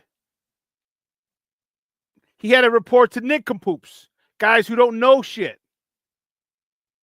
Okay? So he could tell him his grandiose plans and what he's going to do and his whole philosophy, and it sounds good. But now you got a guy who's like, nah, that doesn't sound good. And you can sit there and talk Kevin Warren, just go get the stadium built and shut the hell up. I get it. But if you're president of football operations, you're president of football operations. It's not president of stadium development. So he has every right to step in and say, nah, homie, we need to do something.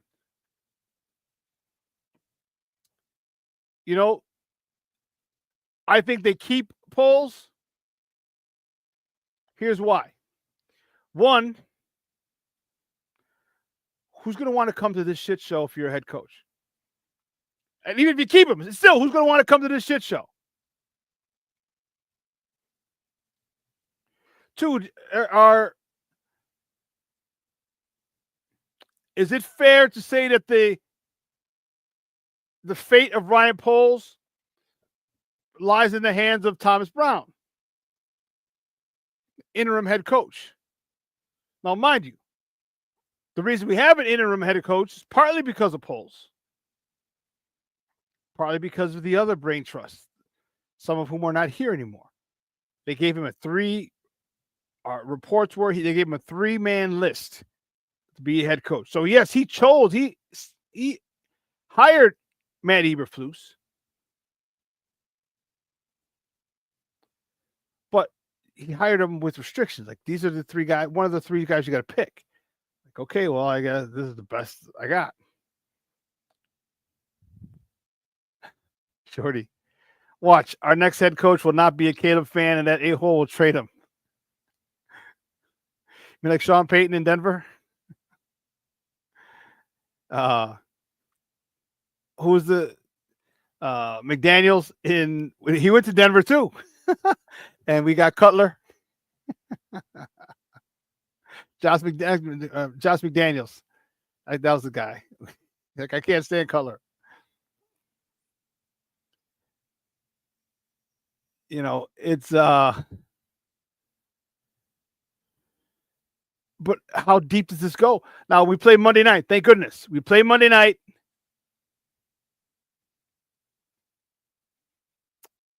In Minnesota.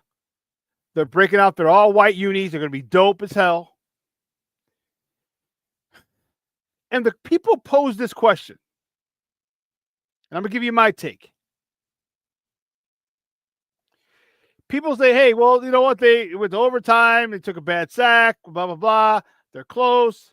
I'm like, yeah, they're close, but here's my but.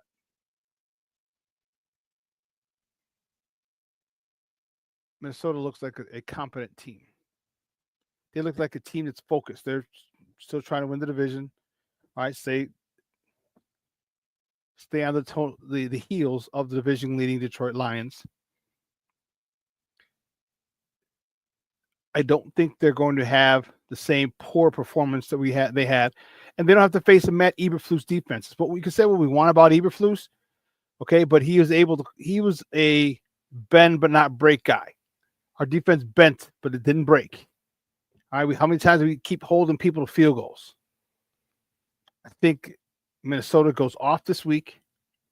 I think that Justin Jefferson goes off this week. I just think they're going to exploit the run. I think it's going to be a blowout. I think we're going to get embarrassed on national television again. We were the second game last year. Luckily, it wasn't in the majority of the country. I think it was only in Chicago and San Francisco was where the areas where that aired. The rest of the country had another game. But I think we are going to get destroyed because I feel that the players have checked out. The players have checked out. All right, that's my sense from the locker room. Who was I with? I was on Chicago Clubhouse podcast on Tuesday. One of the things that I told T. Nick and the guys, that yes, they quit. I think they quit. But I went to interview a couple of guys in the locker room after. And they're like laughing and joking. And I'm like, what do you have to laugh and joke about? No, I don't need. I just felt that they're like, oh, we lost. Oh, well, I'm getting paid Tuesday. It seems like there's too many guys in this for the check. And I hope they realize it's going to be a very difficult time finding another job giving you checks like this every week. It's going to be a difficult time. You better make this situation last as long as possible. And here's what my issue. I talked to Tevinjenkins and I talked to Matt Pryor. And I asked both of them. I said, I said, well, first of all, what contributes to the inefficiencies of the run game. Oh, we got to execute better. We got to execute better. Like, don't shit, Sherlock.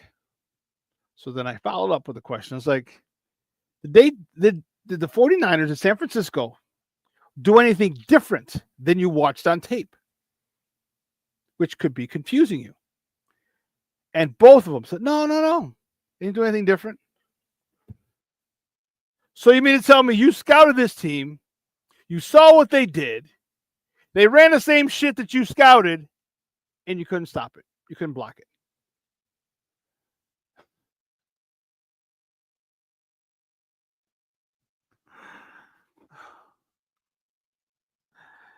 You scouted them. You saw what they do. You saw their scheme. They ran the same scheme, and you couldn't block it.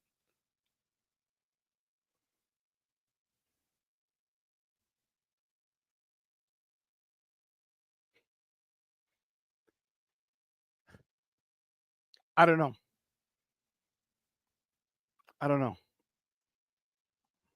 Shorty, what the hell is this about, you weirdo? Last time I walked into a Bears locker room, they were ding-dong swinging everywhere, and Dave wants to kick me out. What were you doing down in the bowels, and how'd you get in the locker room? That's the question.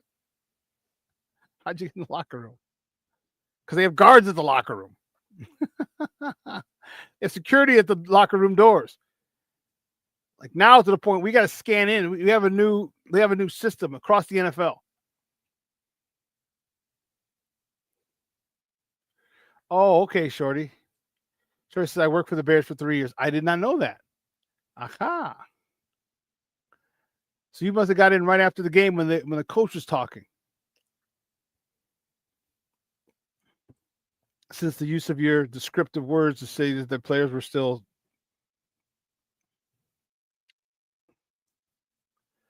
I had a media pass. Okay. Yeah. Okay. Dude, that's dope. That's dope. But I don't think our Bears have a chance this week. I think Justin Jefferson goes off. I think everyone's going to want to eat. Aaron Jones is going to want to eat. Jordan Addison's going to want to eat again against this team. TJ Hawkinson's going to eat. And Justin Jefferson's going to eat.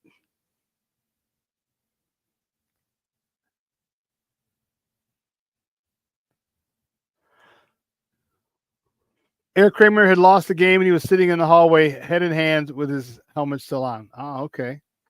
Way back then, huh? I just don't have the confidence in this team. I don't believe in this team. I think there's too many chatty Cathys on this team. Everybody wants to get on a podcast and talk shit. Which is exactly why Thomas Brown had to say we got to nip this in the bud and keep house business in house. There's far too much. There's nobody. Everybody wants to go talk about it. Nobody wants to do anything about it. Let's talk about it. Let's go on our platforms and say what a mess it is. Okay, but how about you just go out and play? How about you do that?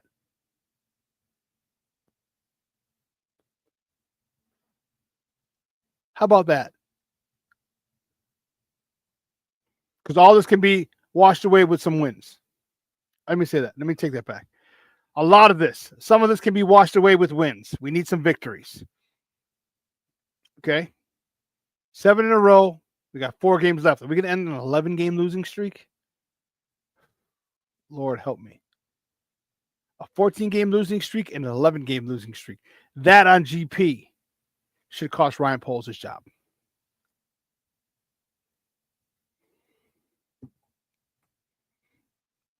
I don't see the passion. I don't feel the passion from most of the guys. I told you, by the time we get in, half the guys are gone. We're standing outside and there goes Sewell. Oh, there goes such and such. There goes such and such.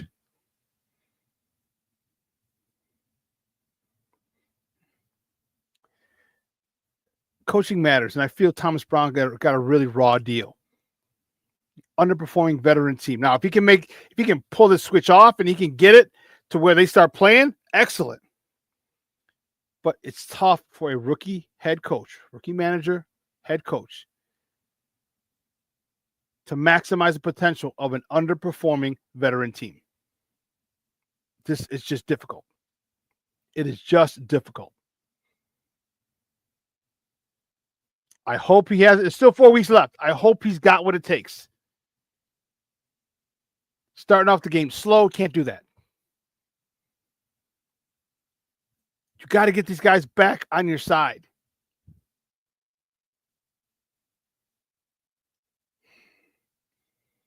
Because you come out slow again, at an 8th consecutive loss. Because Minnesota's got some firepower. Minnesota has some firepower, damn it. They signed Aaron Jones in the offseason, so they got a run game. Got TJ Hawkinson. They have Jordan Addison. They have Justin Jefferson. You have a guy who you might have to re-sign in Sam Darnold. This dude's going to hit 4,000 yards. You pay for nothing. Because I know you got J.J. McCarthy. But man, what do they do? That's a good problem to have. Because J.J. McCarthy didn't do anything to lose the job. Got hurt. It's out for the season. But do you want J.J.? Do you think he can take you to the promised land? Or do you think Sam Darnold can take you to the promised land?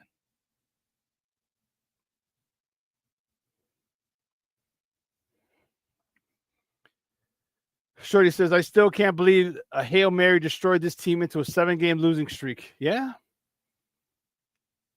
I mean, it's no different than a big-time win. You know, we've all seen teams, one lucky bounce, boom. Oh, after that, one lucky bounce, they win the game, and man, they go on a run. Well, one lucky bounce, the game doesn't go our way.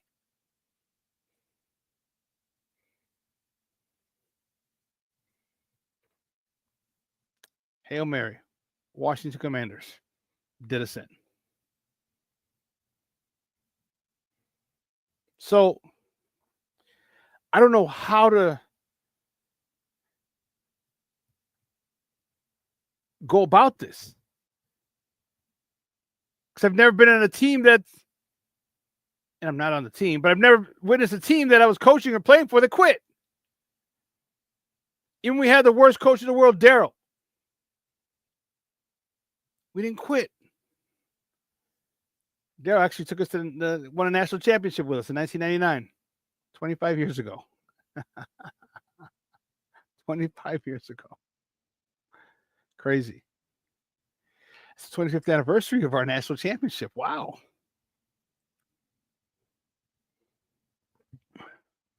Junior, we got to call Cola, see if you're going to do anything right after the holidays or something. 25 years.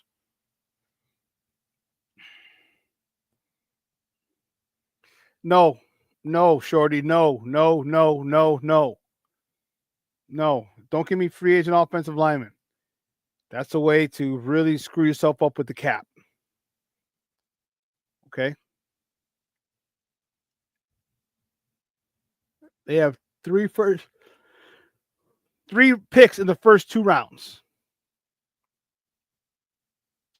2 second rounders. There's 1 first. We have our second and Carolina's second. We have the ability.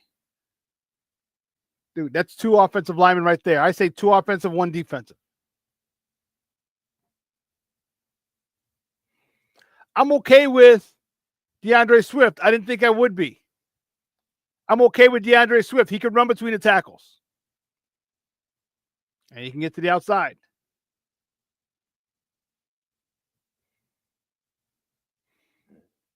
Excuse me. I just see the ability to grab 2 or three great, really, really great players in these 3 rounds. I think you go offense, and then the second and third, one offensive, one defensive lineman. Depends on who's on your board. If one of the top edge rushers is on your board, take him.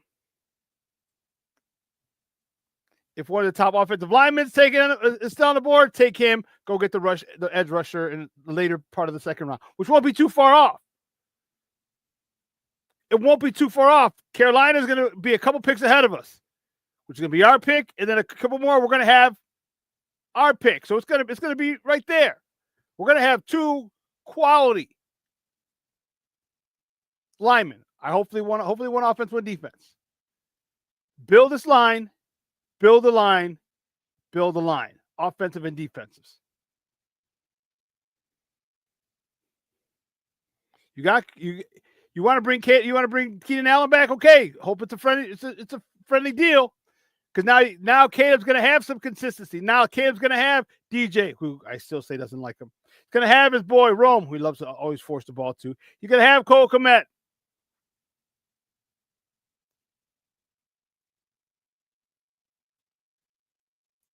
Still have Gerald, not Gerald Lewis. Who's the other tight end?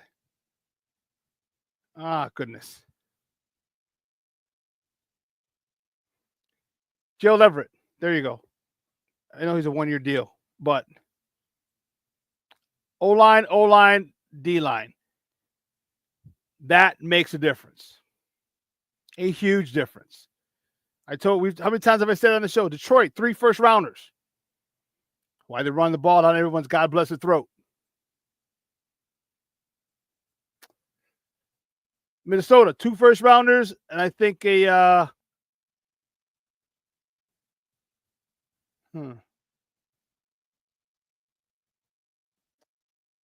Minnesota's got 2 first-rounders on their offensive line. Green Bay doesn't have any. We have 1. There it is. That's where it starts. Well, listen, folks. You guys have a phenomenal weekend. Have the CrossFit Warehouse holiday party, Christmas party tomorrow. So I'll be there. Luis, look forward to seeing you there, Papa. It'd be great to catch up with you again. Guys, have a phenomenal weekend. It's supposed to warm up. Thank goodness. It was cold as a witch's titty out there this morning. Woo! It's cold. Had to break out the big parka. Man, that sucker nothing. Gets by that sucker. But it's supposed to get warmer this weekend. Saturday, Sunday, Monday. Warmer, warmer, warmer. Let me see what 26. Let's see what it says.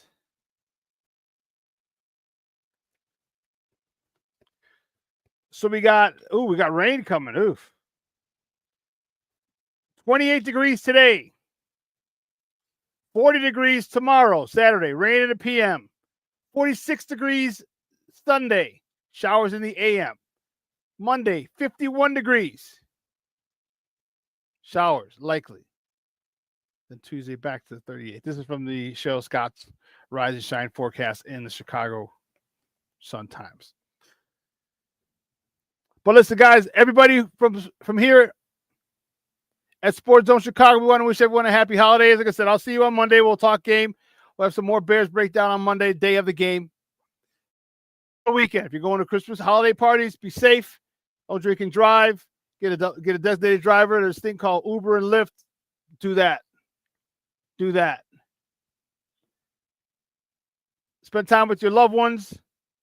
Just do it. I'm telling you how important that is. How good you'll feel, how good they'll feel. All right, folks. I'm out. Gotta go pick up the warden from CrossFit. You have a wonderful weekend. I will see you guys on Monday. Game day. Whew, I'm fired up. Game day.